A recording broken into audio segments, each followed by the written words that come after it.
Alors bonjour à tous, voilà c'est le petit chef, bienvenue sur la chaîne. Alors aujourd'hui on va découvrir un petit peu, on va parler un peu de la polémique qu'il y a eu autour du test de Clair Obscur Expédition 33 qui a été fait par Numérama. Ce qui est là, de ce que j'ai vu, le gars qui a fait le test, il est en train de se prendre une grosse shitstorm sur la gueule parce que les gens ne sont pas d'accord avec son test.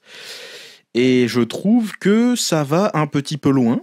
Les gens sont un peu, enfin, s'excitent un petit peu pour rien, surtout que je suis sûr que la plupart des gens n'ont pas lu entièrement le test du gars, ou alors n'ont pas joué suffisamment au jeu, je ne sais pas. Mais du coup, je pense qu'on va pouvoir réagir à ça. J'ai lu vite fait l'article en diagonale, donc je vais le relire avec vous.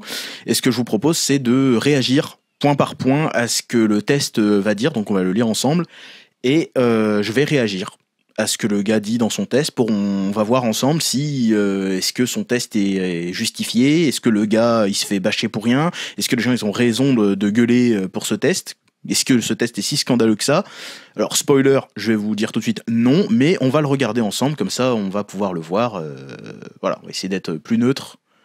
Voilà. Ok, bon, du coup, on a l'article, enfin le test de Numérama qui a été écrit par un certain Maxime Claudel. Moi aussi, je m'appelle Maxime. Enchanté. Et donc on va regarder ton petit test pour voir si les gens ils ont raison de gueuler ou pas. Je pense pas personnellement que les gens ils ont raison de gueuler, mais on va regarder ça ensemble quand même. Alors on commence direct. Alors qu'on attendait Clair Obscur Expédition 33 comme le messie provenant d'un studio français plein d'idées, la dure réalité a transformé le rêve en douche froide. Le système de jeu trop punitif aura raison de nombreuses personnes. Notre test. Alors déjà, première chose sur laquelle je suis d'accord avec lui, c'est que oui, le jeu n'est pas fait pour tout le monde. Et ça, il l'annonce dès le début, dès les premières lignes de son test, il annonce que le jeu n'est pas pour tout le monde. Alors, est-ce que pour autant le jeu est une douche froide? Ça, je suis pas d'accord. Mais par contre, le fait que le jeu est punitif, que le système de jeu a des problèmes et que ça pourra refroidir pas mal de personnes, là-dessus, je suis entièrement d'accord. Je suis complètement d'accord là-dessus, mais on va en revenir plus en détail dans la suite de son test. On va passer le moment où il résume le synopsis du jeu parce qu'on s'en fout un petit peu, hein, je pense que vous savez déjà de quoi ça parle. Clair Obscur Expédition 33 est le tout premier jeu d'un studio français basé à Montpellier, et bien retenir cette info, c'est que c'est leur tout premier jeu, hein, faut bien retenir cette info, et qui a su intriguer dès sa présentation, et l'envie d'y jouer était alors très forte. Héritier des JRPG, il repose sur des combats au tour par tour avec le twist suivant: pendant que l'ennemi agit, on reste actif pour éviter de subir. C'est ce qui change toute la dynamique des affrontements. Clair Obscur Expédition 33 a donc plus d'un atout dans son sac pour séduire. Il constitue à l'arrivée une immense désillusion. Alors bon, le truc du RPG au tour par tour dynamique, il y en a, c'est une petite parenthèse, j'ai vu beaucoup de gens dire que waouh, c'était exceptionnel, c'était le renouveau du JRPG, machin. Bon, calmez-vous les gars, les JRPG dans lesquels t'es actif pendant que l'ennemi t'attaque, ça existe depuis les années 90, hein, il suffit de regarder les Tale of, le premier Tale of sur Super Nintendo, ou même Super Mario RPG, bon, ça existe depuis les années 90, donc calmez-vous, ça n'a rien révolutionné. Disons qu'il le fait très bien, mais il a rien inventé, hein. Je pense que le jeu n'a jamais eu la prétention d'inventer quoi que ce soit, donc tous ceux qui sont en train de le saucer en disant que c'est révolutionnaire, ce n'est pas le cas, hein. Il suffit juste d'aller jouer à d'autres jeux et vous en rendrez compte. Voilà, bref, continuons. On va regarder les points forts que le gars a mis. C'est qu'il a dit que la direction artistique était vertigineuse. Oui, la direction artistique déchire. Un sacré premier jeu, c'est vrai aussi. Le casting est impeccable, et particulièrement en français, qui est vraiment très très juste. Ensuite, les points faibles, et c'est là que on va commencer à un petit peu discuter. C'est que le concept est beaucoup trop punitif. Alors, c'est trop vague, donc j'espère qu'il va aller plus loin dans son test pour en parler plus. Le studio a voulu trop en mettre. Alors ça, cette critique, je ne comprends pas. Honnêtement, ça veut dire quoi ça? Le studio a voulu trop en mettre. J'espère qu'il va être plus précis dans la suite. Et trop dur en mode normal, presque trop simple en mode histoire. Bon, ça, encore une fois, la question de la difficulté. En vrai, trop simple, trop dur, bon, ça c'est à l'appréciation de chacun, donc je vais pas vraiment m'épancher là-dessus. Mais il faut savoir juste une chose, c'est que le jeu de base n'est pas accessible à tout le monde. C'est pas un jeu clé en main où tu joues et que tout est simple. Donc le jeu de base, on pourrait le considérer comme un jeu difficile. Alors il y en a plein qui vont te dire non, c'est pas vrai, c'est pas difficile, machin, les gens c'est juste des noobs. Non, le jeu est compliqué. Le jeu est factuellement compliqué. Il y a beaucoup d'informations à avoir dans très peu de temps. Il y a un système de combat qui est complet, qui est complexe et qui est avec beaucoup d'informations à savoir, comme énormément de JRPG en général, mais on va en parler un petit peu plus en détail après, ok? On continue. Le gameplay de Clair Obscur Expédition 33 repose sur un mensonge. Clair Obscur Expédition 33 entend se réapproprier le tour par tour pour proposer une expérience plus plaisante, avec une forte orientation sur l'action et de multiples interactions pour ne pas tomber dans l'ennui. Sur le papier, l'intention est louable, mais encore aurait-il fallu que les développeurs respectent vraiment leurs promesses. Si les premières heures de jeu préfigurent une belle et grande aventure, très vite on se rend compte que certains curseurs ont été poussés un peu trop loin. En résulte un jeu où la frustration l'emporte sur le plaisir, tout du moins avec le mode de difficulté géré sur normal. Alors ça, c'est le premier point sur lequel je pense le gars a dû se faire éclater. C'est que les gens, la première réaction qu'ils vont avoir quand ils vont entendre un truc comme ça, quand ils vont voir un truc comme ça, ils vont se dire « Hey, Git Good, t'es juste mauvais en fait, si t'apprécies pas le jeu, c'est juste parce que t'es nul. » Et en fait, cette mode de bâcher les gens juste parce qu'ils sont pas assez forts, en fait, c'est un truc qui m'énerve beaucoup, parce que ça rend le jeu vidéo un peu élitiste. Mais dans le mauvais sens du terme. C'est-à-dire que si un mec arrive pas à finir un jeu parce qu'il le trouve trop difficile, c'est pas une raison pour aller l'insulter en Git Good. Et ça, j'ai remarqué que ces dernières années, c'était un truc qui était en vogue, que beaucoup de gens faisaient, et notamment depuis le succès des Souls. Et ça, c'est un problème. Parce que c'est des gens qui te disent que leurs jeux sont accessibles, ce qui n'est pas le cas. Ce sont pas des jeux pour tout le monde, il faut le dire, il faut être honnête là-dessus, et la plupart des gens ne le sont pas. Et surtout que la difficulté, en fait, c'est pas quelque chose qui est pour tout le monde. Tu sais, le Git Good, d'accord, mais tout le monde ne peut pas, en fait, Git Good. Il y a des gens qui sont pas capables. Et faut pas les insulter pour ça, faut pas les traiter de t'es juste un gros noob, le mec il sait pas jouer. Bref, c'est débile de l'insulter pour ça. Mais par contre, il y a un truc sur lequel je suis d'accord avec lui, même si je ne suis pas concerné, parce que pour moi le jeu n'est pas particulièrement difficile, évidemment, encore une fois. Personnellement, je dis pas en globalité, personnellement, pour moi le jeu, il est pas si difficile que ça, voire même pas du tout, parce que j'ai une grande expérience dans ce genre de jeu. Et forcément, je suis biaisé par rapport à ça, parce que moi, j'arrive, je suis pas tout jeune. Toi, j'ai de la bouteille, ça fait 20 ans que je joue à des JRPG, tous plus corsés les uns que les autres. Quand j'arrive sur Expédition 33, pour moi c'est tranquille, tu vois, je suis pas en train de c'est dur, je suis pas décontenancé par ce genre de jeu, tu vois. Alors qu'un mec qui est pas habitué à ça, en admettant qu'il se fasse un peu saucer par la hype et qu'il ait envie de jouer au jeu et en fait il s'attend pas à se prendre une claque comme ça, je comprends que ça puisse surprendre et voir que ça puisse frustrer, parce qu'il y en a qui vont s'attendre à un jeu avec de l'aventure, machin et tout, et au final ils vont arriver sur des boss qui vont les one shot et ils s'y attendent pas. Et les timings sont relativement serrés quand même, ça demande un certain niveau de skill, je sais que tout le monde ne sera pas forcément capable de le faire, et je comprends que ça puisse frustrer certaines personnes, mais est-ce qu'on peut dire que c'est quelque chose de négatif ? Pas du tout, parce que c'est volontaire de la part des développeurs de faire un jeu qui est frustrant. Moi il m'a jamais frustré à un seul moment, mais je veux dire, le jeu, il est pas là pour te prendre par la main, il est là pour te mettre des obstacles devant ta tronche et va falloir que tu t'en sortes. Donc c'est normal qu'à un moment donné tu sois frustré. Mais il faut jamais oublier, et je pense que le gars dans son test, on va lire la suite, mais je pense qu'il va pas en parler, c'est que dans les JRPG, quand il y a un obstacle qui est trop difficile pour toi, il y a un truc magique qui s'appelle le level up. La nivellation positive, si tu préfères. Tu vas aller bâcher des mobs bas niveau, tu prends de l'XP, tu retournes sur le boss et normalement tu le saucissonnes. C'est comme ça que ça marche depuis le début du RPG japonais. Ça a toujours été comme ça. Le boss, il te défonce. Ça veut dire que soit t'es pas assez bon, t'as pas assez maxé tes persos, t'as pas assez compris le système de jeu ou ta stratégie n'est pas bonne. Soit, si tu sais pas faire tout ça et que t'as pas optimisé tes trucs, tu vas juste faire du level up, tu reviens avec 10 niveaux de plus et le boss, tu l'encules. C'est aussi simple que ça. Donc, dire que c'est frustrant, je comprends, mais en même temps, ça fait partie du JRPG. Il y a forcément à un moment donné des boss, ils vont péter la gueule, soit parce que t'as pas le niveau, soit parce que ta strat est pas bonne, et la seule solution à ça, c'est va faire du level up et ferme-la en fait. Ça a toujours été comme ça depuis le début du JRPG, c'est pas nouveau. Donc bon, frustrant, je comprends, mais là non, faut pas exagérer quoi. Bref, on va lire la suite. Un jeu d'action avec 2 contraintes pénibles. Le fait est que Clair Obscur Expédition 33 n'est pas un jeu au tour par tour. Alors si, c'est un jeu au tour par tour, donc ça je comprends pas.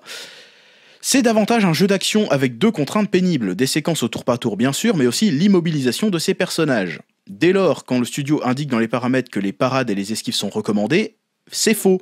Elles sont impératives pour survivre face à des ennemis capables d'enchaîner plusieurs attaques sans rechigner et qui font beaucoup, entre parenthèses trop, de dégâts quand ils touchent, au point de vous mettre au tapis en un seul combo. Clair Obscur Expedition 33 est hyper punitif, comme pourrait l'être un Dark Souls. Ah, ça m'énerve de cette comparaison avec Souls systématiquement, dès qu'un jeu est punitif, ça m'énerve. Bref, penseront certains, sauf qu'on peut bouger dans un jeu d'action normal et qu'on n'est pas obligé d'encaisser un enchaînement adverse pour assimiler son timing. Dans Dark Souls, on a le luxe de pouvoir reculer pour observer.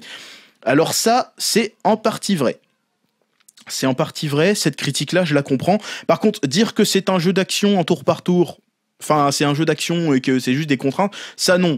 Parce que un jeu d'action, souvent, tu joues avec un seul personnage. Tu joues avec un personnage, tu n'incarnes un personnage, et donc tu dépends que de ce seul personnage. Donc t'as pas de stratégie à faire ou quoi que ce soit parce que tu es tout seul.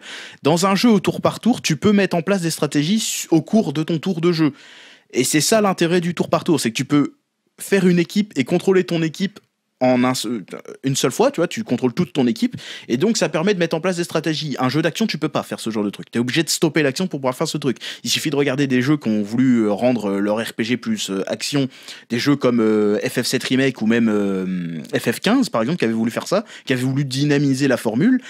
Ils te proposaient un mode stratégique qui ralentissait le temps, ou voire même stopper le temps que tu fasses tes paramètres d'action, que tu demandes à tes alliés de faire ci, faire ça, et après l'action reprenait. Donc c'est du tour par tour, on va dire dynamique, mais ça reste du tour par tour, c'est pas du jeu d'action déguisé ou quoi que ce soit, ça reste du tour par tour parce qu'il y a tout cet aspect gestion de ton équipe, de tes personnages, de la synergie entre tes personnages. Donc résumer ça en disant que c'est un jeu d'action déguisé avec des contraintes, c'est débile. C'est complètement con de faire cette comparaison, c'est idiot. Après, le fait que les ennemis mettent beaucoup de dégâts et font des combos des fois très très longs, ça là-dessus c'est vrai, le jeu a vraiment ça.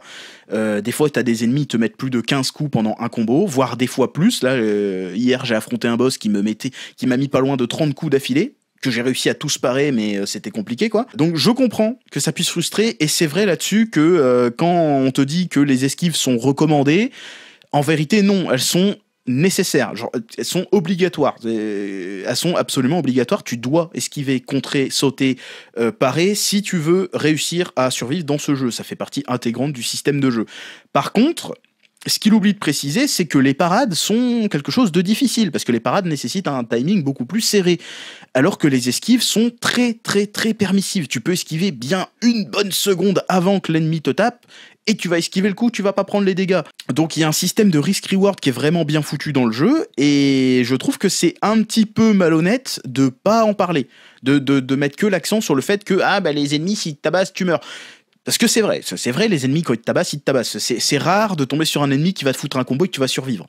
C'est même quand t'es très haut niveau, tu vois, là actuellement je suis à 40 heures de jeu, je suis juste en face du boss final, mais je fais tous les trucs annexes avant d'y aller, tu vois.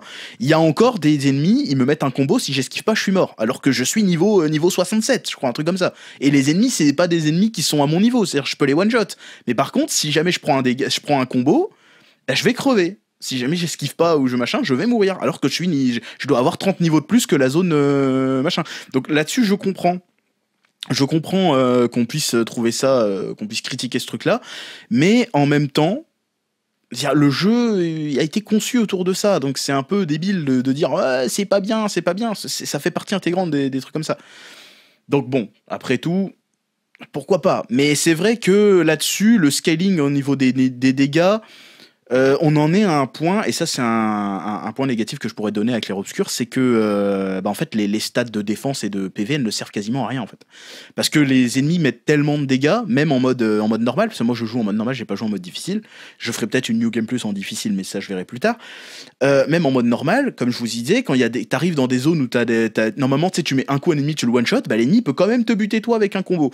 Ça, en général, dans les RPG, ça n'arrive pas. Donc ça c'est quand même un petit défaut.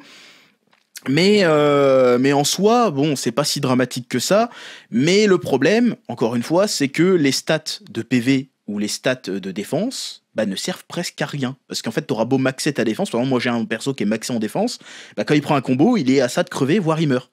Et ça, pourtant j'ai mis 99 points de compétences en défense, et le perso il se fait quand même flinguer. Donc là-dessus, c'est un défaut que je mettrais au jeu, mais en soi, c'est pas quelque chose qui ruine ton expérience de jeu. Donc bon, voilà. Allez, La suite. Dans Clair Obscur Expédition 33, il faut trop souvent encaisser les coups pour bien tout comprendre, sachant que la lisibilité des patterns est loin d'être optimale. Et là-dessus, je suis entièrement d'accord. Le jeu a un problème de visibilité, de lisibilité dans les actions. Il y a beaucoup de fois, ça m'est arrivé de me faire littéralement oblitérer la gueule, non pas parce que j'arrivais pas à réagir, mais c'est parce que je ne comprenais pas l'action, parce que les mouvements de caméra sont tellement, on va dire, dynamiques, que là, pour le coup, je pourrais dire qu'ils en font peut-être un petit peu trop. Mais c'est une option qu'on peut désactiver. Et ça, faut pas l'oublier, dans les options du jeu, on peut désactiver la caméra ultra dynamique qui fait des gros mouvements cinématographiques, on peut désactiver ça, ce qui rend l'action plus lisible du coup. Bon, vous en perdez en dynamisme et en waouh, parce que des fois il y a des trucs qui sont vraiment sacrément stylés, mais le fait est que vous pouvez désactiver ces actions, enfin cette caméra qui fait trop de mouvements et qui peut rendre l'action des fois illisible. Donc là-dessus je comprends je comprends complètement cette critique. Elle est justifiée. À cela s'ajoutent d'autres règles stupides, comme les boucliers qui annulent tous les dégâts et qui sont cumulatifs, ou encore l'obligation de réussir absolument toutes les parades pour activer une contre-attaque. Alors là-dessus, les boucliers, je vois pas en quoi c'est débile. Je veux dire, les tanks de dégâts, ça a toujours existé, donc... Est-ce que le gars a déjà joué à d'autres RPG avant, ou juste il trouve ça vraiment débile? Parce que le tank de dégâts, ça a toujours existé, c'est pas nouveau, quoi. Ok. Et sinon, pour le deuxième truc, c'est-à-dire de devoir parer toutes les attaques pour mettre une contre-attaque. Bon, là-dessus, je peux comprendre que ça peut être frustrant, parce que des fois, t'as des boss qui te mettent, comme je t'ai dit tout à l'heure, qui mettent des séquences d'attaque de 15-20 coups, et si jamais t'en rates un dans toute la séquence, bah tu peux pas contre-attaquer, du coup. Tu vois, donc il y a un côté frustrant là-dedans, mais pour moi, je trouve ça excitant, parce que du coup, je me dis, ah merde, putain, faut que je fasse mieux la prochaine fois, tu vois, faut que je me concentre vraiment sur ça me permet de m'améliorer, parce que tu vois, admettons, j'ai contré 15 coups sur 20, bah il y en a 5 où je me suis foiré, donc du coup, la prochaine fois, faut que j'apprenne le timing, c'est là que je me suis raté, et du coup, ça rend le truc, tu sais, il faut t'améliorer. Donc ça, c'est intéressant, mais je comprends que ça puisse être frustrant, parce que ça récompense pas assez, en fait, la prise de risque, parce que la parade en soi, c'est une prise de risque, et le problème, c'est que ça va en crescendo. Plus t'avances dans le jeu, plus les boss te mettent des dégâts et des attaques qui s'enchaînent, et le souci, bah, c'est que si t'as raté une parade sur les 20 coups, bah, tu le contre-attaques pas, et donc du coup, le fait d'avoir paré, ça n'a servi à que dalle. Donc là-dessus, c'est vrai que les développeurs, ils auraient pu faire un petit effort là-dessus, avoir quand même une petite récompense quand tu pars, parce que là du coup ça veut dire que le risk reward il est quand même assez élevé, quoi, parce que si tu rates un truc alors que tu les as tous eu, bah t'as aucune récompense. Donc là-dessus le jeu il est, je vais pas dire qu'il est injuste, mais il est brut, quoi. Il te prend pas par la main, c'est si t'en rates un sur tous, t'es baisé. Et du coup, t'as pris un peu des risques pour rien. Et moi, je trouve que c'est une mécanique qui rend le truc plus engageant. Mais je comprends aussi que pour certains, ça puisse les décourager sur le fait que ça soit vraiment pertinent de parer les attaques ou pas. Mais je comprends aussi. Et là, encore une fois, c'est à toi en tant que joueur de faire ton choix. C'est-à-dire que s'il y a un boss, il met 25 coups, bah moi, quand le boss il met 25 coups, je cherche pas à faire des parades. Moi, j'esquive. J'ai compris qu'il mettait 25 coups. Si jamais j'en ratais un, c'était pas rentable. Sauf que la parade est beaucoup plus risquée que l'esquive. Donc ce que je fais, c'est que j'esquive. Donc à un moment donné, je comprends pourquoi les gens lui disent Git Good, mais là, je lui donne quand même le point, parce que c'est vrai que des fois, c'est un petit peu abusé. Genre, ceux qui ont été suffisamment loin dans le jeu, il y a un boss qui s'appelle Grosse Tête, donc c'est une espèce de boss qui fait que rebondir. Des fois, il rebondit 30 fois d'affilée. Et si jamais tu rates une contre-attaque, bah, tu lui mets pas les dégâts. Et le problème, c'est qu'il enchaîne, et ça peut être vite insupportable. Ça peut être vite très très chiant. Et là-dessus, je comprends qu'on puisse se plaindre. Parce qu'il y a des fois, c'est un petit peu abusé. Mais globalement, c'est un système qui fonctionne. Pour être plus juste et respecter sa promesse, il faudrait que les parades et les esquives soient davantage des bonus, ou qui récompensent les plus doués. Là-dessus, je suis d'accord. Mais en même temps, autre chose, je rebondis encore là-dessus, c'est que les contres dans ce jeu sont absolument démentiels. C'est-à-dire que la récompense est extrême. Et il suffit d'aller voir tous les gens sur internet, des vidéos, il y a des mecs qui font des runs et qui essayent de solo des boss avec Maël, par exemple, principalement, qui a un taux de critique qui dit c'est aberrant. Là, par exemple, moi j'ai fait mon build 95% de taux de critique, ça n'a absolument aucun sens. Mais en fait, c'est parce que les contre-attaques sont vraiment ultra puissantes. Et je comprends, en fait, pourquoi ils ont fait ce choix de le mériter à ce point-là. Genre, tu contres absolument tout, parce que il y a des fois, des boss, tu peux littéralement les one-shot. Il te met une attaque, tu contres, il prend un plus 500% de dégâts, le boss, il est oblitéré en une seconde. Si t'as bien fait ton build, encore une fois, si t'as bien construit ton équipe, que t'as bien un machin, il suffit juste que tu contres une fois le boss, tu lui mets un 500 000 de dégâts dans sa gueule, terminados, quoi. Donc je comprends aussi pourquoi ils ont fait cette balance, les développeurs, mais c'est vrai qu'ils auraient pu au moins varier le curseur suivant les modes de difficulté. Tu vois, par exemple, le fait de parer toutes les attaques pour obtenir un contre, ils auraient pu le mettre que dans le mode difficile. Et mettre des conditions plus souples dans le mode facile et dans le mode normal. Et là, pour le coup, dans tous les modes, que ce soit le facile, le normal, machin, c'est pareil. Si jamais tu grattes un contre, tu n'as pas la contre-attaque. Par contre, la contre-attaque est toujours aussi balèze, peu importe le mode dans lequel tu joues. Donc bon, là-dessus... Voilà, ok, on reprend. Cela nécessiterait une refonte et un rééquilibrage complet du gameplay en mode histoire que nous avons activé à la moitié du jeu. Alors, le mode histoire, c'est le mode facile. T'as le mode histoire pour te concentrer sur l'histoire, le mode normal, le normal et le mode difficile. Voilà, bref. Si j'aurais pu appeler ça mode facile, ça aurait été plus simple. Le défi de Clair Obscur est déjà un peu plus digeste. Un peu trop presque. Il faudrait un entre-deux pour que l'alléchant concept fonctionne de bout en bout. Mais encore une fois, le curseur difficulté, c'est trop dur, pas assez dur. Aucun jeu n'arrive à le faire correctement, ça. On peut aussi reprocher à Clair Obscur Expédition 33 son excès de zèle. La progression passe par plusieurs facteurs à prendre en compte. Les statistiques, certaines liées aux armes, les compétences, les bonus passifs, ceux qui doivent être appris avant d'être sélectionnés, avec des points spécifiques. Pour ne rien arranger, chaque personnage agit selon ses propres règles. Ainsi, Lune, la magicienne, crée et absorbe des pigments en fonction de la couleur des sorts qu'elle utilise. Maël, de son côté, mise sur des postures qui agissent sur les dégâts. Quant à Monoko, il s'en remet à une roue qui le met dans un état aléatoire, sachant qu'il doit assimiler des attaques ennemies. Tout est un peu trop compliqué, c'est le signe que les développeurs ont voulu trop en mettre. Alors ça... Non, voilà. Alors déjà rien que le fait que le gars te parle du personnage Monoko par exemple, ça veut dire que le gars il a pas joué 5 heures au jeu, tu vois. Ça veut dire qu'il a joué au moins une quinzaine d'heures, facile. Je sais pas s'il l'a terminé, mais en tout cas il a été suffisamment loin pour avoir tous les persos. Et pour avoir tous les persos en général dans un RPG, faut quand même au moins faire la moitié du jeu. Donc ça veut dire que le gars il n'a pas fait 5 heures de jeu, il a écrit son test. Parce que Monoko il arrive plus tard. Voilà, c'est le dernier personnage. Bref, là-dessus, il a raison. Il a raison dans le sens où le jeu est vraiment compliqué, dans le sens où il y a beaucoup d'informations à retenir. Chaque personnage est unique, ce qui est une bonne chose. Le problème, c'est qu'il y a trop de choses à savoir. Et encore une fois, pour moi, personnellement, ça me pose aucun problème parce que j'ai l'habitude. Mais pour quelqu'un qui s'attendait pas à ça, ça peut être refroidissant tout de suite. Parce que dès le début du jeu, on vous met des petits tutos rapides, mais on vous apprend pas toutes les subtilités. Et il y a énormément de choses à savoir sur chaque personnage, chaque petite mécanique. Les statistiques, c'est pas expliqué non plus comment elles fonctionnent exactement. Les talents passifs, talents actifs, on t'explique vite fait avec les pictos, les luminas, les machins, mais on t'explique juste comment ça marche. On te dit pas exactement précisément à quoi ça sert ou quoi que ce soit. C'est à toi de chercher et de comprendre le fonctionnement du système. Et ça, pour moi, c'est un défaut. C'est un défaut. Et il y a aussi un autre défaut à ça, c'est les menus. Les menus sont très, très, très désagréables à parcourir. Et pourtant, dans un JRPG, tout le monde le sait, les menus, tu vas passer beaucoup de temps dedans. Et dans Clair Obscur, le problème, c'est que les menus sont dégueulasses. Voilà, je suis désolé de le dire pour ceux qui ils vont pas aimer. Les menus sont vraiment pas dégueulasses. Ils sont vraiment dégueulasses. Ils sont pas ergonomiques. Ils manquent de clarté parce que c'est du noir sur du noir avec des bordures un peu dorées, blanches. Mais c'est pas évident en fait de voir tout de suite où est-ce que t'es ou quoi que ce soit. Genre ça m'arrive plusieurs fois de cliquer sur le mauvais truc alors que je pensais que j'avais sélectionné le bon truc parce que c'est pas clair, c'est pas assez clair. Et aussi le problème des menus qui sont blindés d'icônes de partout parce que quand vous réunissez les pictos, donc c'est-à-dire les améliorations des personnages, ça fonctionne un peu comme les badges de Paper Mario ou de Mario et Luigi, si vous vous souvenez un peu du système de badge. C'est un peu ça en fait, c'est le système de badge de Mario et Luigi ou de plus de Paper Mario. Tu vois, Paper Mario, la porte du millénaire. Vous voyez le système de badge, c'est exactement pareil dans Clair Obscur. Le truc, c'est que il y en a beaucoup trop et on peut pas s'en débarrasser. C'est-à-dire que à chaque fois que tu vas quelque part, tu trouves des pictos de partout. Et le truc, c'est que tu te retrouves avec 3 pages de pictos entières, mais genre vraiment entières, et c'est pas évident de les classer. Alors ils t'ont mis un système de tri. Genre tu peux les trier, ceux qui ont des effets santé, ceux qui ont des effets vitesse, des effets coup critique, des effets défensifs, des trucs comme ça. Mais le problème c'est que quand tu les tries, t'en as toujours autant de disponibles. Et quand t'arrives en fin de jeu comme moi, après 40 heures de jeu, presque 45 heures de jeu, t'en as des centaines. Littéralement, il y en a des centaines. Moi j'exagère peut-être, mais il y en a pas loin d'une centaine. Tu peux pas les trier. Pas de manière efficace. Et tu peux pas t'en débarrasser de ceux que tu te sers pas.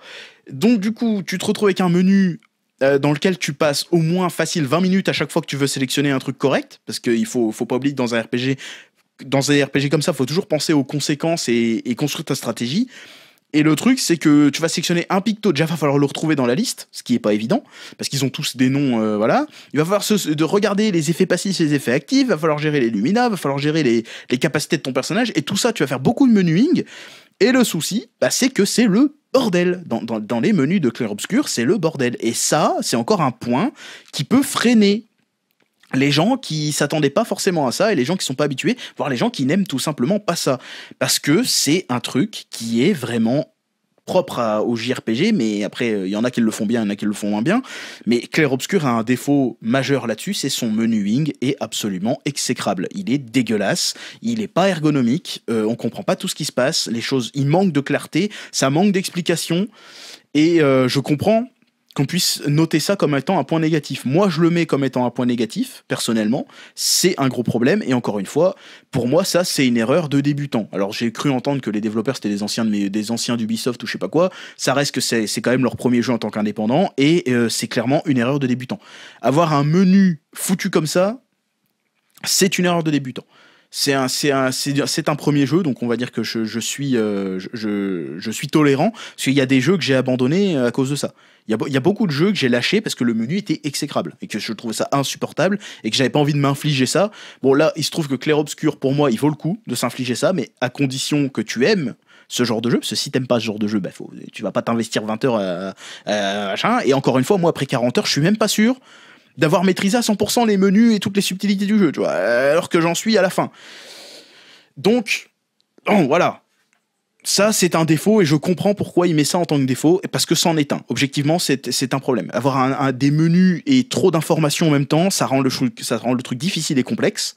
Et il y en a qui vont dire non, c'est facile, oui, mais ils sont biaisés. Ils sont biaisés par le fait qu'ils aient déjà de l'expérience. Parce que quelqu'un qui n'a pas d'expérience, qui va se laisser tomber dans cette hype clair-obscur, parce que c'est clairement une hype, et c'est mérité, hein, parce que le jeu est vraiment cool, sans leur dire que attention, le jeu, c'est pas pour les débutants, et ben les mecs, ils vont dire, bah, c'est quoi cette merde, quoi. Ils vont dire, mais on m'a dit que c'était bien et tout, et j'arrive là-dessus, et je comprends rien. C'est quoi ce jeu de merde? Mais du coup, je comprends. Je comprends. Bref, par contre, la critique de c'est le signe que les développeurs ont voulu trop en mettre. Non, justement, c'est pas un défaut de vouloir trop en mettre. Faire un jeu qui est aussi complet, c'est pas un défaut. Par contre, ils auraient pu mieux le faire. Ils auraient dû mieux faire leur menu, ils auraient dû adapter les trucs. Mais on vit dans une époque où on a beaucoup de chance, c'est que aujourd'hui les jeux peuvent se faire patcher. Donc ça veut dire que Sandfall Interactive, c'est pas trop tard pour corriger le tir. On peut encore espérer que les menus du jeu s'améliorent avec le temps. Ils peuvent toujours faire ça, ils peuvent toujours nous sortir une mise à jour avec un rework des menus. Et ça, je pense que ça rajouterait de la clarté et ça rendrait le jeu plus accessible. Parce que là, pour le coup, là, c'est vraiment... ça peut freiner, quoi. Bref, on continue.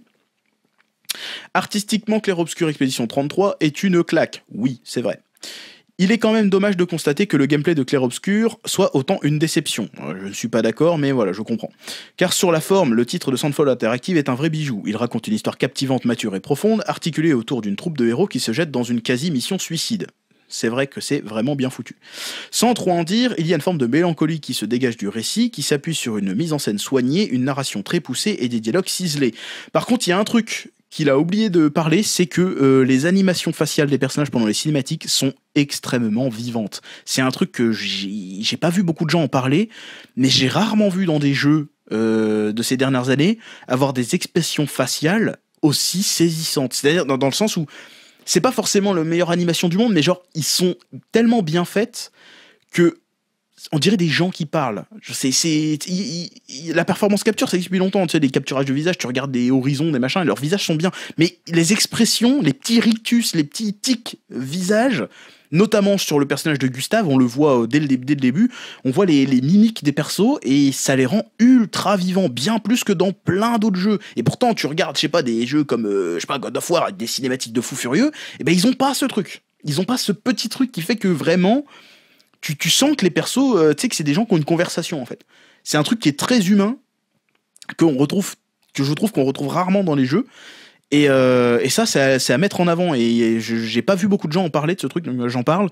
Les animations faciales des persos sont juste incroyables. Alors, pas dans tout le jeu, évidemment, parce que la plupart du temps, c'est des dialogues face-face. Donc là, évidemment, ils mettent moins de ressources là-dedans. Mais dans les cinématiques, où les persos discutent, il y a une vraie, mais vraiment des expressions faciales, des détails sur les expressions faciales qui sont juste incroyables.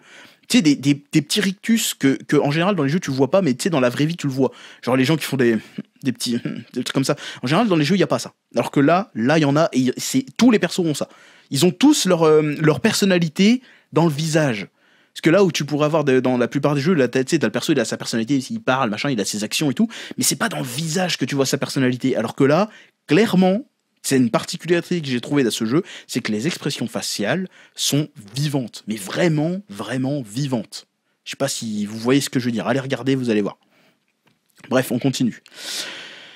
Les cinématiques s'enchaînent, tout comme les rebondissements qui ne font qu'épaissir les différents arcs qui s'entremêlent. En prime, on a le casting vocal. Le casting vocal est incroyable. Charlie Cox, bon ça, on s'en fout un petit peu. Même si la VF est incroyable, la VO, je sais pas, j'y ai pas joué. Trouver son inspiration principale dans la belle époque avec une pointe de fantastique, Clair Obscur nous fait voyager avec des biomes tous les plus saisissants les uns que les autres. C'est vrai aussi. Il y a vraiment des très très bonnes idées, et quand tu avances dans l'histoire, tu comprends pourquoi ça ressemble à ça, et ça rend tout cohérent, et c'est incroyable. Dans lesquels on se perd sans minimap alors qu'ils adjoignent des couloirs. Alors là-dessus, il a raison. Alors ça, c'est aussi un autre défaut du jeu, c'est que le jeu n'a pas de minimap. Ça peut être un défaut, mais pour moi, c'est une qualité parce que ça rend le jeu plus cohérent. C'est-à-dire que là, dans l'histoire, sans spoiler, on se retrouve avec des mecs qui vont explorer un continent sur lequel ils ne savent presque rien. Parce que le principe du jeu, le principe des histoires, c'est que des mecs, ils envoient des expéditions pour explorer le truc, mais toutes les expéditions ont tous échoué. Il y en a aucune qui est revenue pour balancer les infos qu'ils avaient. Donc, quand ils arrivent sur le continent, ils ont pas de map. Ils savent pas où ils vont. Et c'est totalement cohérent, parce que les mecs, ils arrivent dans un endroit où ils ne connaissent rien. Donc ils ont pas de map pour leur dire où aller. Personne n'en a de map. Et ce qui fait office de map, en quelque sorte, c'est les traces qui ont été laissées par les différents membres des autres expéditions qui sont arrivés avant eux. Et donc, la progression, enfin le moyen de te diriger plus facilement dans ces décors, c'est de chercher, et ça dès le début on te le met en avant, c'est d'aller chercher les traces des autres expéditions, parce que ça va te montrer la voie. Ils sont tous foutus en sorte que ça te trace le chemin. Mais le truc, c'est que dans leurs maps sont très grandes. C'est des couloirs, hein, par contre. Hein. C'est pas du monde ouvert ou quoi que ce soit, c'est des couloirs. Mais c'est des couloirs qui sont labyrinthiques. Il y a beaucoup de chemins différents pour aller au même endroit. Et à chaque fois que tu prends un endroit, t'as toujours récompensé pour l'exploration. Donc c'est soit il y a des boss, soit il y a des objets qui peuvent être super utiles, voire complètement craqués, soit t'as des quêtes annexes ou des trucs à côté. Donc du coup, à chaque fois que tu explores une zone, c'est vraiment récompensé par les développeurs. Mais le problème, c'est que tu peux vite te paumer. Sur certains environnements, tu n'as pas de map, encore une fois, donc t'as pas non plus de boussole. Ça, ils auraient pu mettre au moins une boussole, ils l'ont pas mis, ça c'est un peu con. Du coup, tu sais plus vraiment où t'es des fois. Genre, il suffit que t'aies enchaîné un certain nombre de combats et que tu saches plus vraiment où t'es, et tu vas te retrouver à tourner en rond assez rapidement. Et ça, c'est un gros défaut du jeu, mais en même temps, ça fait partie de l'expérience. Dans le sens, si ça avait été le cas dans un jeu où les mecs, ils savent très bien où ils vont, bon là, ça aurait été complètement con. Mais dans un jeu où tu joues une troupe de mecs qui sont paumés, parce qu'ils savent pas où ils vont, ils connaissent pas là où ils sont, bah ça reste cohérent. Mais d'un point de vue de gameplay pur, c'est vrai que ça peut être difficile à appréhender, ce genre d'environnement. Donc je comprends cette critique, encore une fois, elle est justifiée. Il y a une élégance qui saute aux yeux, le fruit d'un esthétisme léché et animé par la fameuse French Touch. Ça, c'est vrai aussi. Là, la French Touch, elle est présente de ouf dans tout le jeu. Rien que le blaze des personnages. T'as un perso, il s'appelle Gustave. Gustave, déjà, c'est stylé. L'autre s'appelle Maël. L'autre s'appelle Lune, Ciel. Bon... t'as des noms de persos que tu vois jamais.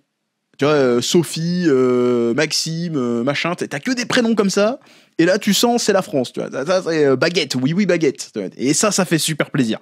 Celle-là elle est bonne. Ça fait vraiment vraiment plaisir de voir des trucs comme ça. C'est déroutant au début. T'arrives, tu vois, t'as tes persos, c'est Gustave et Maël, tu fais oh oh, là on est en France là. Ah là c'est sûr, ça pourrait être ta voisine, tu vois, c'est Maël.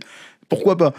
Donc ça c'est cool, vraiment ça fait vraiment plaisir qu'ils aient assumé ce côté Frenchy, parce qu'il y a beaucoup de gens, hein, beaucoup de jeux même français ou de mangas ou de trucs français qui n'assument pas leur côté français. Ils essayent d'appeler leur perso Yukito alors que putain t'es français mec. Tu vois, ça c'est un truc que Dreamland, par exemple le manga Dreamland a fait, c'est que bon bah le perso s'appelle Terence et il habite à Montpellier, tu vois. Enfin je sais plus si c'est Montpellier ou pas, mais t'as compris, tu vois.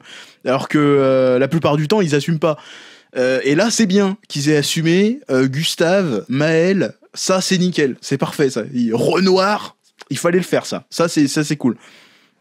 Voilà. Tout juste pourra-t-on ressentir les ressources limitées dans l'impression graphique générale, loin d'atteindre les sommets malgré le recours de l'Unreal Engine 5 et des environnements étriqués. Ça aussi c'est vrai, le jeu a une direction artistique qui déchire, mais par contre c'est vrai que techniquement parlant, en termes de technique pure, le jeu n'est vraiment pas parfait. Tu sens que c'est voilà, qu'il y a des limites, mais la direction artistique vient rattraper quand même un peu tout ça. Mais c'est-à-dire qu'il faut regarder le jeu en global, faut pas regarder dans les détails. Même si des détails il y en a beaucoup, mais ils sont pas très beaux. Tu vois. Genre par exemple, je pense à un endroit dans une montagne, à un moment t'as une expédition, tu vois leurs cadavres, ils sont morts à cet endroit-là, et en fait ils étaient en train de manger, et donc du coup tu regardes par terre, il y a des jambons, il y a des croissants, des pains au chocolat qui sont congelés dans la montagne, tu vois, avec les cadavres de l'expédition. Donc il y a plein de petits détails comme ça visuels, mais techniquement c'est pas très beau. C'est pas très beau. Tu vois, en termes techniques purs, hein, je parle. Visuellement, c'est stylé, mais c'est un peu baveux. Mais c'est pas grave. Tu vois, c'est vraiment du pinaillage pour le coup. La map monde qui permet de passer d'un niveau à l'autre fait particulièrement peine à voir. Alors là-dessus, je suis assez d'accord. C'est-à-dire que le jeu a un système de map monde, d'Overworld si vous préférez. Donc c'est-à-dire que c'est un peu à l'ancienne. C'est-à-dire que tu vas dans une ville et quand tu sors de la ville, t'es plus en, tu sais, tu vois ton perso en petit dans une grande map et tu te balades d'endroit en endroit. C'est vraiment à l'ancienne. Ça, je trouve que c'est une très bonne idée d'avoir fait ça comme ça, plutôt que d'essayer de faire un espèce de monde ouvert à la con, ou d'avoir remplacé ça par un simple menu. Parce que par exemple, je pense à FF16 qui avait fait le choix de pas être en open world, mais de plutôt des grosses zones ouvertes. Bah, tu te baladais pas entre chaque région en fait, tu sélectionnais l'endroit où tu voulais aller sur un simple menu. Donc ça, je trouvais que ça perdait un peu de son âme. Mais là, ils sont revenus dans une map monde un peu à l'ancienne qui permet surtout une liberté de déplacement, parce que même si c'est pas un monde ouvert, t'as quand même énormément de choses cachées dans la map monde qui te poussent à explorer, et plus t'avances dans l'histoire, plus t'obtiens les moyens de déplacement classiques des JRPG. Tu vois, t'as le bateau. Il y a toujours le moment où t'as le bateau, et là ça ouvre toujours des nouvelles perspectives. Et puis après à un moment donné t'as l'avion, l'aéronef, le truc qui te permet de voler. Et là ça ouvre encore plus le jeu, et du coup tu peux aller partout. Et bah c'est exactement ça, mais le problème c'est que la map monde, bah encore une fois, t'as pas de map. Enfin t'as une map qui se dévoile au fur et à mesure, ce qui est cohérent encore une fois. Mais le souci c'est que se balader dans l'overworld, ça peut être un petit peu... moi ça me file un peu mal au crâne, parce qu'il y a un espèce d'effet de flou bizarre, avec du nuage, des nuages comme ça, et je trouve que bah, ça rend un petit peu un truc un peu baveux. Donc est-ce que c'est un problème d'optimisation, ou est-ce que c'est vraiment un parti pré-artistique, je sais pas, mais le fait est que la navigation dans la map monde est pas très très agréable, en tout cas pendant les 20 premières heures. Une fois que t'as débloqué de quoi aller plus vite, ça va, mais au début, franchement, c'est pas très agréable. Donc je comprends cette critique encore une fois. Il est important de souligner l'incroyable travail fourni par Soundfall Interactive. Le studio mérite un immense respect pour oser quelque chose de différent, c'est vrai. Il a une identité inouïe qui se dégage de Clair Obscur et Expédition 33. Pour un premier projet majeur, l'accomplissement est total. Encore une fois, là-dessus, on est d'accord. En prime, la durée de vie est hyper généreuse. Il faut un minimum d'une bonne vingtaine d'heures pour en voir le bout. Alors ça, encore une fois, une bonne vingtaine d'heures pour en voir le bout, quand tu vas direct à l'histoire, ce que la plupart des joueurs de JRPG ne font pas. Donc du coup, moi, j'en suis à 40 heures pour être à la fin. Et je fais absolument tout ce qu'il y a à faire sur la map. Donc je pense me taper encore une bonne quinzaine, voire une vingtaine d'heures de jeu. Donc moi, je vais plutôt dire 60 pour tout faire. Donc 40 pour aller jusqu'à la fin, 60 pour tout faire. Voire même peut-être même un peu plus. Ça se trouve, il y a des trucs que je ne sais pas encore. Donc bon, moi je dirais pas une vingtaine d'heures. Donc rien que ça, encore une fois, c'est un truc qui peut rebuter, c'est que tout le monde n'a pas 30 heures à mettre dans un jeu. Donc bon, il va dire une vingtaine. Moi, je suis pas d'accord, je vais dire plutôt 30-40. Après, vous faites le choix que vous voulez, mais bref. Et bien plus encore pour tout explorer, c'est peut-être là aussi que le bas blesse, avec une échelle plus réduite, sans doute que la maîtrise aurait été plus grande, et que certaines erreurs de jeunesse auraient pu être évitées. Donc, au résultat, il se répète un petit peu là-dessus, et au final, il lui a mis quelle note ? Et c'est surtout ça qui a fait gueuler les gens, c'est qu'à la base, il avait mis 6 sur 10, et là, la note a été rectifiée, il a mis 7 sur 10. Bon, que le gars mette 6 sur 10, je trouve que c'est un petit peu bas quand même, parce que 6 sur 10, c'est-à-dire que c'est juste un petit peu au-dessus de la moyenne, sauf que le jeu est vraiment exceptionnel pour le coup. Je comprends les critiques qui ont été faites sur le jeu. Je comprends, parce que là, pour le coup, c'est des critiques que la plupart des gens qui ont encensé le jeu n'ont pas fait. Et ça, c'est vraiment dommage, c'est que les gens se sont juste overhype, sans mettre en lumière quand même les points négatifs du jeu, ce que l'article de Numérama le fait. Donc le gars qui a fait le test, il a quand même eu ce truc-là de mettre en avant quand même les points négatifs, même si je trouve qu'il a pas été assez insistant là-dessus, parce que là, pour le coup, Je comprends pourquoi les gens, maintenant que je l'ai relu une deuxième fois l'article, je comprends pourquoi les gens ils se sont mis à gueuler en disant ouais bah Git Good, t'es juste pas bon. Mais non, ça va au-delà de ça. Le mec ça se voit que c'est pas juste un mec qui a joué juste parce qu'il devait le faire. Ça se sent que c'est un mec qui aime le jeu et il a pris le temps de mettre en avant les problèmes. Le gars est capable de dire pourquoi le jeu il l'aime pas. Enfin, il a pas dit qu'il l'aimait pas, il est capable de mettre en avant. Mais par contre, à la fin, c'est que le 6 sur 10 qu'il a mis initialement, donc là maintenant c'est un 7 sur 10, je trouve qu'il est quand même un petit peu sévère. Après, c'est à l'appréciation de chacun, encore une fois, mais est-ce que c'était une raison pour aller l'emmerder, le gars? Non, je pense pas, honnêtement. Donc, maintenant qu'on a lu ces petits articles, je vais faire un petit peu une petite conclusion. Globalement, je trouve que la critique, je vais retrouver son nom, de Maxime Claudel, et ben en fait, elle est pas mauvaise. Elle est pas non plus pleine de mauvaise foi, ni ah, Git Good, genre le gars est mauvais, il a bâché le jeu parce qu'il est mauvais. Et surtout qu'en plus, le gars ne l'a pas bâché le jeu. Hein. Clairement, le mec n'a pas bâché le jeu. Il a pas dit que le jeu c'était de la merde, il a pas dit que c'était une insulte ou quoi que ce soit, il a dit que le jeu était cool, mais qu'il était pas exempt de défauts.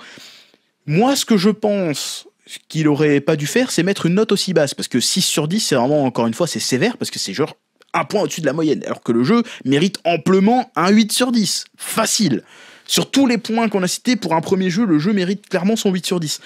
Mais, je vais dire, est-ce que les gens, ils ont gueulé pour faire... genre parce que c'est les réseaux sociaux et que c'est tous des clébards et que dès qu'il y en a un qui gueule, ils se mettent à gueuler aussi? Ou est-ce que les gens, ils ont vraiment mal pris cet article? Enfin, ce test. Parce qu'il n'y a rien qui mérite de dire que le mec, c'est un pignouf. Clairement, le gars, il a mis en avant des défauts du jeu. Honnêtement... Il a pas fait genre j'ai été nul alors du coup je dis que c'est de la merde.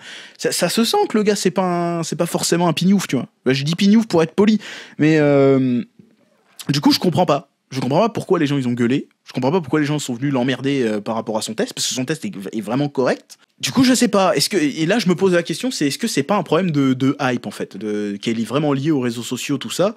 C'est un problème de cette mode de la hype, genre, ouais, le jeu GOTY 2025, ouais, y a pas débat. À chaque fois qu'il y a un jeu qui sort, les mecs se mettent à se saucer comme ça. Et bon, la plupart du temps, c'est un peu l'effet Pierre Leloup, tu vois. Les gens gueulent, ah, c'est trop bien. Et au bout d'un moment, t'en as marre. Mais là, pour le coup, là, le jeu est vraiment cool. Mais ce que les gens oublient de dire, c'est que c'est pas un jeu pour tout le monde.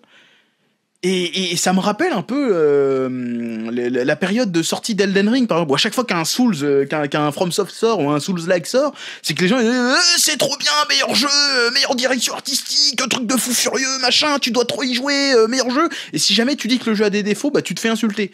Alors que le jeu a des défauts, oui, enfin tous les jeux en ont, mais il y en a vraiment qui pètent, qui sautent aux yeux, par exemple, tu vois. Et cette mode de l'overhype, incapable de prendre en compte les défauts du jeu et de te traiter de mauvais dès que tu dis qu'il y a un truc qui va pas. Parce que, oui, il y a des trucs qui vont pas dans Clair Obscur, tout comme il y en a qui vont pas dans plein de jeux. Et cette mode de l'overhype en disant ouais, mais t'es juste Git Good, bah je trouve que c'est terrible en fait. Ça rend le jeu vidéo dégueulasse. Ça le rend exécrable. Moi, à cause de ça, je n'arrive plus en fait à monter comme ça dans les sauces, à me faire prendre dans la hype d'un jeu, parce que c'est toujours comme ça que ça se termine. Les gens s'overhype, ils en font des caisses pour tout et pour rien. La plupart des gens ne finissent même pas le jeu, parce qu'il suffit de regarder les statistiques, hein. Il suffit de regarder le taux de complétion des jeux, tu le sais tout de suite que la moitié des gens finissent pas les jeux, et les gens ils overhype, ils viennent t'insulter si jamais t'es pas d'accord avec eux, des trucs comme ça, et je trouve que c'est n'importe quoi. Parce que encore si un mec il aurait dit de la merde, il dit de la merde sans savoir, je comprends, mais là pour le coup, le gars qui a fait son test sur Numérama, bah, ses critiques sont justifiées. C'est pas n'importe quoi. Il a mis en avant des vrais défauts. Alors oui, il y en a, il est bon, hein, il aurait pu être un petit peu meilleur, c'est sûr, mais il a raison en fait. Le jeu est punitif. Le jeu est vraiment dur. Le jeu est difficile. C'est pas un jeu accessible pour tout le monde. C'est pas un jeu simple en fait. C'est un jeu qui est complexe. Il y a énormément de choses à savoir. Il y a beaucoup d'informations. Et le néophyte, il va arriver dans ce jeu, il va se bouffer des pages et des pages d'infos sans savoir de quoi, qu'est-ce qu'il faut prendre, qu'est-ce qu'il faut comprendre, qu'est-ce qu'il faut pas comprendre. Et du coup, c'est un défaut. C'est un défaut. Il y en a qui vont dire, mais justement, ça fait partie de la qualité de jeu. Ben non, en fait.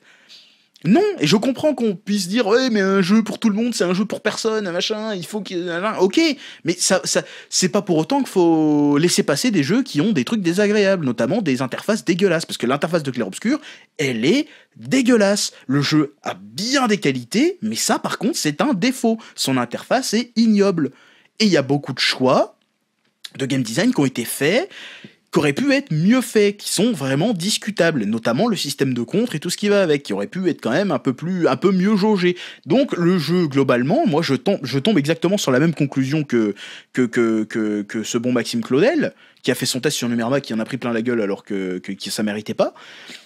Dans sa conclusion, je l'ai sous les yeux, le gars il dit que le jeu, il est hyper mal équilibré, et là-dessus je suis complètement d'accord. Le jeu est vraiment très bon.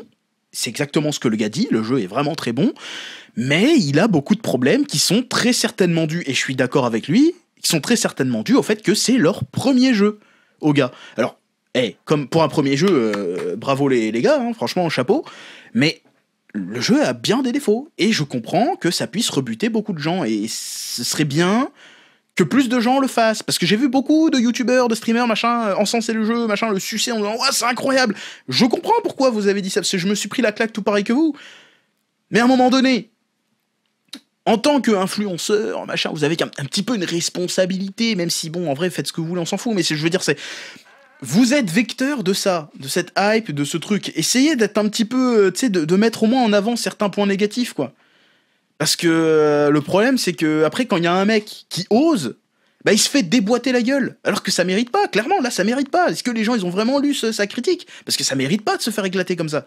Il se fait insulter, ça ne mérite pas. Je vois tous les newsers, les machins, les psychodéliques, les consulpazen qui lui chient à la gueule au mec, mais c'est pas justifié. Parce que oui, Git Good, évidemment, oui, il aurait pu être meilleur, et évidemment, tout le monde n'est pas fort au jeu, mais il a été fair là sur son truc, il a été juste dans son test. Et je pense que la plupart des gens ne le sont pas. Ils essayent pas de chercher les points qui sont vraiment négatifs dans certains jeux. Ils se font juste monter le bourrichon avec la hype et tout ce qui va avec. Et le problème, c'est que ça... En fait, j'ai l'impression que tous les jeux qui sortent maintenant et qui sont hypés comme ça, ça finit un peu, tu sais, comme Dark Souls. Dès que tu critiques Dark Souls, tout le monde va t'insulter. Instantanément. Tu vois, moi par exemple, je n'aime pas Dark Souls. Et je sais déjà qu'il y en a qui vont dire « Ouais, t'aimes pas parce que t'es pas bon, Git Good, allez vous faire enculer ». J'aime pas Dark Souls pour plein de raisons. Je vais pas en parler là parce que ça me fait chier, mais bref. Et à chaque fois que je dis pourquoi j'aime pas Dark Souls, y a le mec qui vient de m'insulter. Parce que Dark Souls, c'est ce genre de jeu où c'est tellement over-hypé, t'as pas le droit de dire qu'il y a des défauts dans le jeu. Alors qu'il y en a plein. Et j'ai peur que Clair Obscur subisse la même chose. Déjà qu'il y a beaucoup de gens qui osent le comparer à un Souls alors que ça n'a absolument rien à voir. Et en fait, c'est triste. Moi, c'est un truc qui m'énerve. C'est pour ça que je voulais en discuter, je voulais en parler. Parce que je trouve que c'est important, en fait. Il faudrait qu'il y ait plus de gens qui fassent l'effort de mettre en avant certains points négatifs dans des jeux, que de dire que oui, le jeu est cool, mais attention, c'est pas pour tout le monde. Rien que faire ce truc-là, ce petit truc qui éviterait à beaucoup de gens de se faire avoir, parce que moi, c'est un truc qui m'a frappé à l'époque de la sortie d'Elden Ring, c'est qu'il y a beaucoup de gens qui se sont fait avoir par le train de la hype, qui sont montés dedans en se disant « Ouah, c'est incroyable et tout », et au final, ils ont joué 3 heures parce que c'était pas pour eux, et ils ont dépensé 80 €, quoi. Et du coup, les mecs, ils l'ont mauvaise. Ils sont là à dire « non, c'est de la merde, machin ». Alors qu'en fait, non, le jeu est pas pourri, c'est juste que c'était pas pour toi, et tu t'es fait niquer. Et je trouve ça dommage. Je trouve ça dommage, parce que ça se trouve, t'as des gens comme ça qui se sont fait baiser parce qu'ils se sont montés dans le train de la hype sans savoir, parce que personne leur a dit que c'était pas pour tout le monde. Personne. Et quand tu leur dis « Bah oui, mais moi j'aime pas ça », et Git Good. Là, du coup, les mecs, ils ont plus envie. Et du coup, ils sont plus curieux. Ils ont plus envie d'aller vers ce genre de truc. Dès qu'il y a un truc qui se fait hyper, ils vont instantanément dire « Bah, si c'est hypé, c'est un jeu de normies, c'est de la merde ». Alors qu'en fait, pas du tout. Et des fois, ça peut être vraiment exceptionnel. Donc voilà, pour la morale de l'histoire, c'est le gars, il s'est fait bâcher pour rien. Soyez un peu plus critique sur les jeux, même si vous les trouvez incroyables. Essayez d'avoir un regard un petit peu critique, un minimum, et d'être honnête sur les défauts de certains jeux, parce qu'il y en a qui ont des défauts, ils ont beau être incroyables, ça a quand même des défauts, et n'insultez pas les gens gratos juste parce qu'ils sont pas d'accord avec vous, quoi. Voilà, en gros. Donc, rien d'autre à ajouter. Abonnez-vous, mettez un pouce, et puis regardez mon émission Code 51 qui sort tous les dimanches sur la chaîne, et puis je vous dis à bientôt. Voilà. Vidéo un petit peu longue, mais c'est pas grave. Allez, tchuss.